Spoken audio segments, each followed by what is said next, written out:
Okay, just an extra example of how groups can be used to make your life easier when it comes to prefabricated construction. Over on the left here we have some groups set up in the project browser,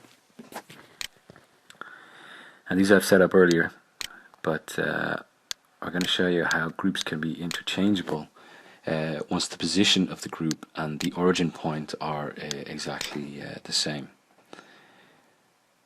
So one way of thinking about groups is as products that come out of your factory. Each product has a specific name and each product is designed in such a way that it fits with all the other products with the same origin point, insertion point in the scheme. And what that means is that using Revit and using the properties browser, we can switch between them, the different products, as easily as we can switch between wall types or window types or so forth, all the other elements in Revit. So here you can see I've set up a couple of types, some with an oriel window and some with a balcony, just to give you an idea as to the variation that you can use to plan your design.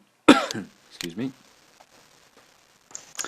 What we're going to do here is we're going to set up your own type. And for this type here, we're going to set up a type A, but with a balcony attached to it. And for the purposes of the demonstration, we're just going to call it module type A, balcony. So we duplicate the existing group, and then we simply enough use the floor tool to draw the shape of a balcony. I'm using the rectangle tool here just because it saves time.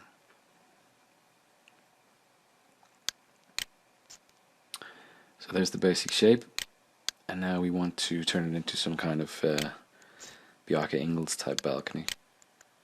So we just turn it into a triangle.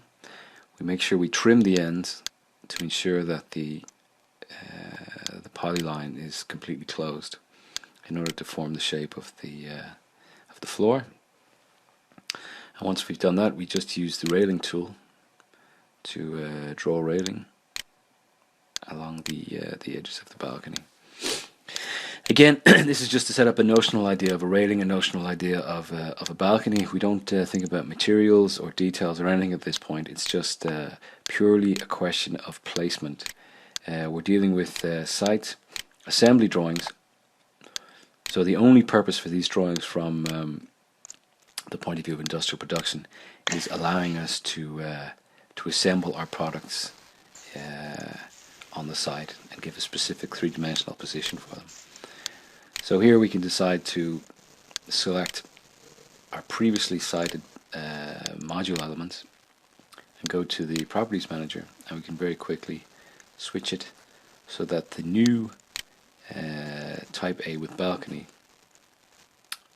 takes over the position of the previous element. Okay, so you can see how very quickly we can design in a modular fashion and add some interest to what could otherwise be a very dull and blank building.